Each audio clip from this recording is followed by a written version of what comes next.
So what are we doing, Anne? What's the next thing on the cooking list today? This is a real Cancer Project favourite. It's the schoolyard oatmeal cookies.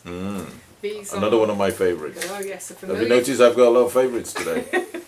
This is a familiar favourite that is lower in fat and cholesterol free.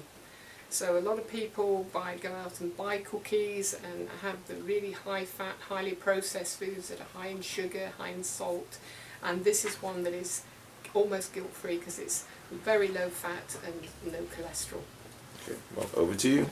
Okay, so very simple, as most cookie recipes are. So in our bowl we've got just ordinary rolled oats. These are porridge oats, very high in fibre and soluble fibre at that, so it helps take away all the toxins and cholesterols in the body and good for clearing the digestive tract. To that, because I always get people wanting to eat the cookies, I always double the recipe. So I'm having to use a cup of wholemeal flour. This is organic wholemeal flour because we tend to use organic products on the Cancer Project. I just want a cup of flour in there.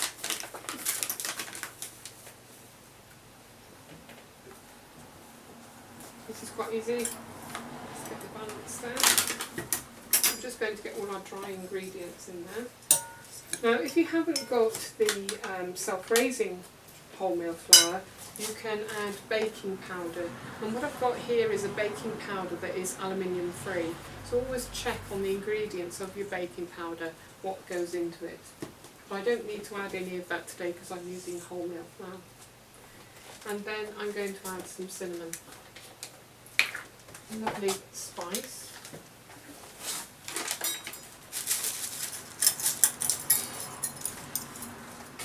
And I just need half a teaspoon of cinnamon.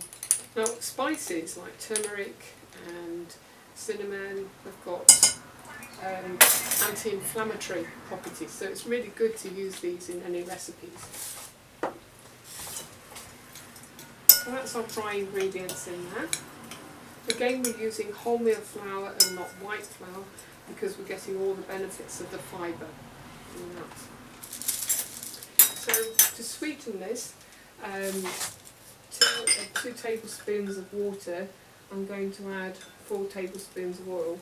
It might sound a lot, but this is quite a large quantity of flour that we're using. It's still less than 20% fat in here. It's 2.8 grams of fat per cookie.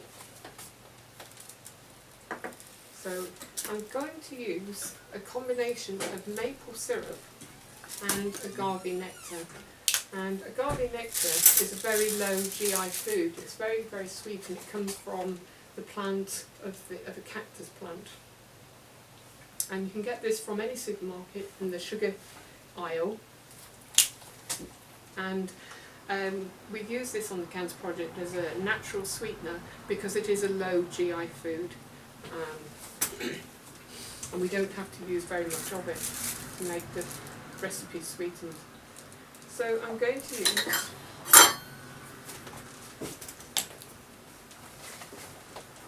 partly agave nectar, 1/4 cup, and then I'm going to use some maple syrup.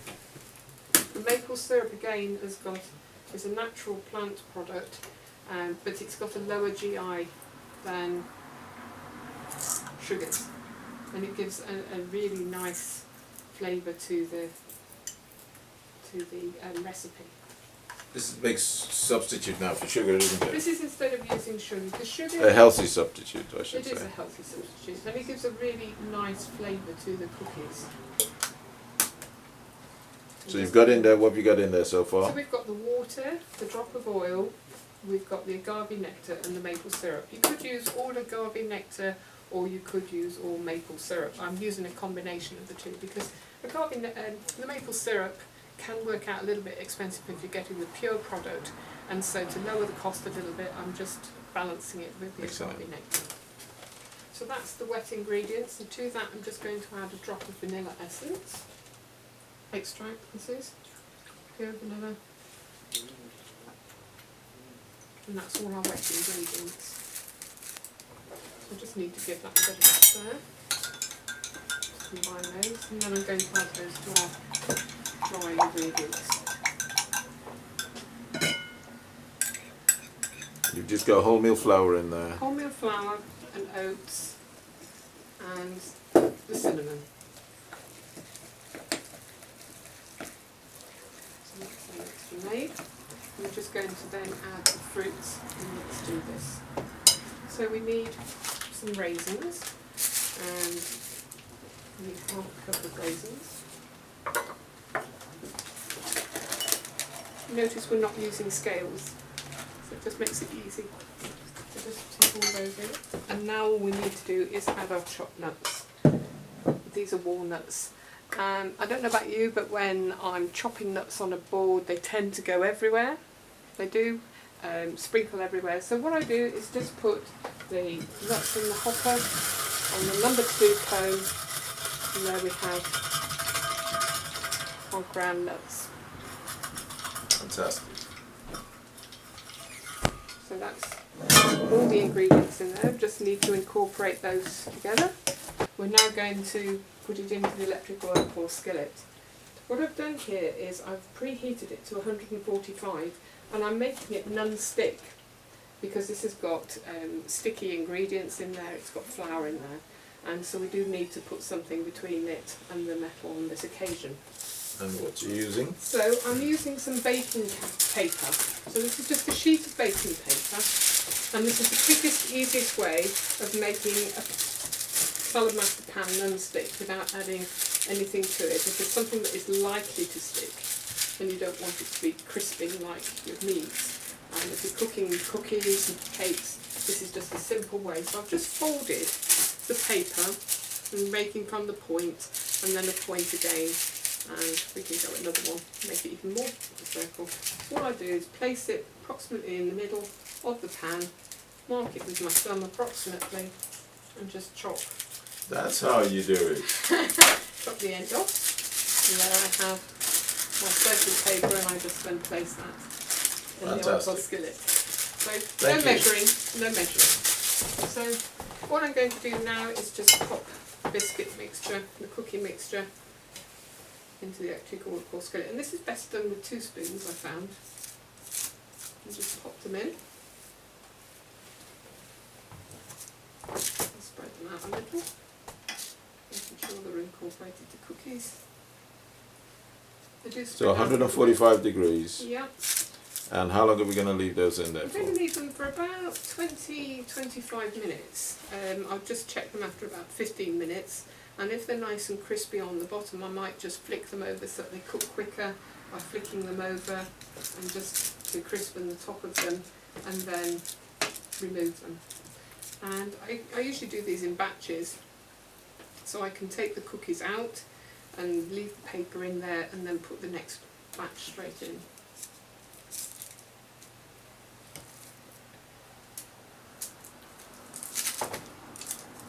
It's looking good, Anne. All this fibre. These are guilt-free cookies, and I tend to make them up in batches, and then they'll keep for a few days in the cookie jar, as long as I hide the cookie jar. Because people It just shows you what you can do, and this is why you need to attend some of our cooking classes. And you want to go to the website www.saladmaster.co.uk, and that's where you can see a lot of these recipes and you get some more ideas. And if you've got any good recipes of yours, please let us know, because we'd like to experiment, use them, and just share them out. So we've got 3, there's 9 cookies there, I think. Yeah. Is there? And I'm making large ones. I'm having 6 of those 9. So there's not going to be many left. We've got a bit more mixture there to make in the second batch. I've made a double batch here because I know one batch is never enough here.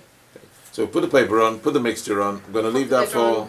I'm going to leave that for about 15 minutes, and I'm going to come back and check it, see if the underside is nicely crispy cooked. Then I'll flip them over and leave them for another 5 minutes. 20 minutes, they'll be ready. Done. Fantastic.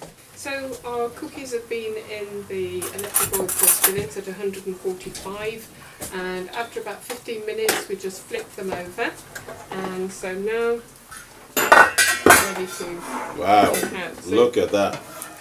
all I'm going to do is flip them back onto the tops. That looks really nice. can make these a lot smaller. So how many of these would you recommend we have a day? These are seen as a treat, a sweet treat. That's what I mean. How many should we have a day? You could have a couple a day. A easily. couple a day. A couple a day, guilt Only free. 2. It's like 1, 2. That's Yeah. it. Oh, I don't think those would last that long in my house. No. So, So just should I help you with that bit there? There you are.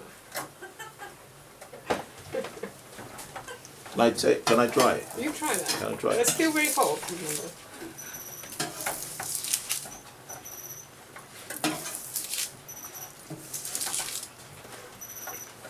They're hot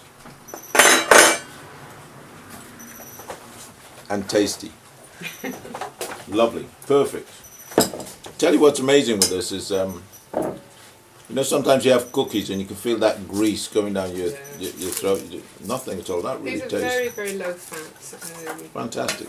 Got a lot of fibre in there as well. A lot of fibre with the oats and the wholemeal flour, the fruit. You've got dry fruit, you've got nuts in there, so you're getting your essential. People say, well, if I go onto a plant-based diet and I'm not eating my oily fish, where am I going to get my essential omegas from? And you're going to get it from nuts and seeds. So this is a good way of getting those good omegas in there. And because they're being cooked at a low temperature, they maintain their integrity. I love that word. So when we cook at the right temperatures, the food maintain their integrity. So what we have is food out of Saladmaster again, integrity food. Integrity food. Where else can you go and get such wonderful cuisine? I feel so much better now. Thank you for sharing that. Okay, so we've got that. We're going to move back on now. We've got some other exciting dishes to get back to as well. So this is going to be good fun. We're going to let those cookies cool down. And as the official taster for the company, I will let you know what they taste like later on. Okay, so our cookies are now done. Let's take those out. Nice golden and crispy. Pop them down. And we're using the baking paper. We just remove the paper and our pan is clean. So when that's cooled down, it will just need a wipe around and no scrubbing, saves your fingernails.